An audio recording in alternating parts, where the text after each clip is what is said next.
Nulle part ailleurs que dans ces ruines ouvertes au ciel, la mémoire ne trouve une telle résonance. À Jumièges, parmi les pierres effondrées, les brèches de lumière, les absences sculptées, 11 artistes tunisiens réveillent le passé pour mieux interroger le présent.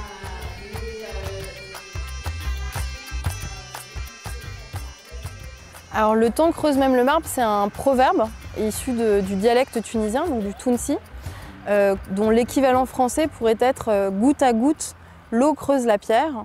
Et donc ça me semblait être assez opportun par rapport à ce lieu qui est très minéral et où on voit l'empreinte du temps sur la pierre.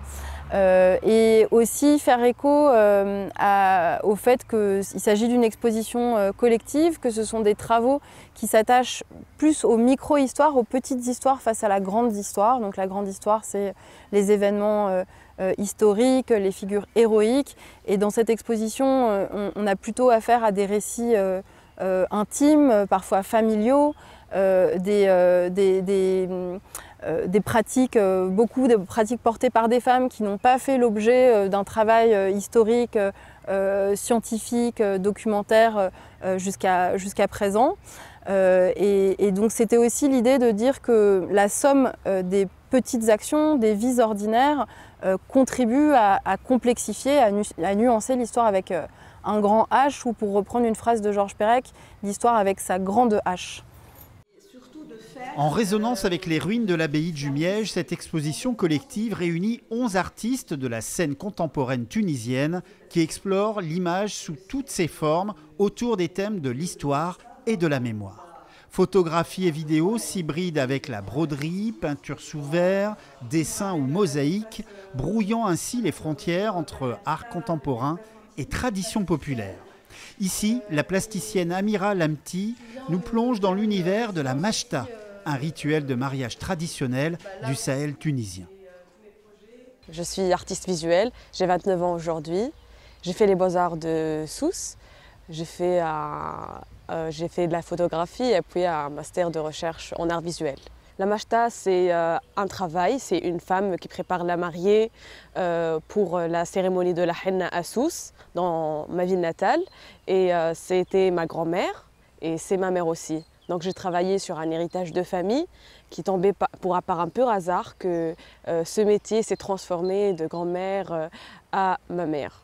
Je me suis trouvée avant tout avec tout un héritage de costumes, d'accessoires de ce rituel dans la maison où j'habite. Et du coup, j'ai commencé à interroger ma famille et premièrement mon frère qui est masculin. Donc j'ai commencé à lui mettre les costumes qui sont typiquement féminins et il a posé pour moi dans la mer à Bojafar où toute la mémoire collective reconnaît que c'est un costume pour couvrir le visage des femmes lors de la cérémonie de la henna. Feriel Doulin-Zouari explore, elle, à travers des techniques manuelles, la cohabitation entre le monde naturel et artificiel, interrogeant la rencontre, la réconciliation et la transformation. Je suis une artiste franco-tunisienne. Je fais de l'installation. Je travaille avec des matériaux de mon environnement quotidien, très basiques comme de la terre, du sable, du verre, des plantes, etc. C'est une installation qui a été faite in situ pour le site, qui est composée en fait de photos qui sont imprimées sur une bâche vinyle perforée, en fait autocollante. Et ces photos sont collées sur une résille, une maille agricole en fait, qui évite les insectes d'entrer dans les cultures. Et ces résilles-là sont suspendues sur des structures en bois qui ont un peu la forme d'une grande échelle, plus large. Il y a 4 structures en bois et en fait on peut déambuler autour de l'installation pour voir les photos. J'ai voulu ramener une partie de la Tunisie, qui est la région du Kef, à Jumièges, parce que cette région-là, elle m'inspire beaucoup. En fait, je prends énormément de photos. Quand je rentre à l'atelier, je travaille à partir de ces photos, au point de vue de la matière, des formes, des couleurs. C'est une région agricole, donc on travaille les terres et à différentes saisons, la terre, elle change beaucoup.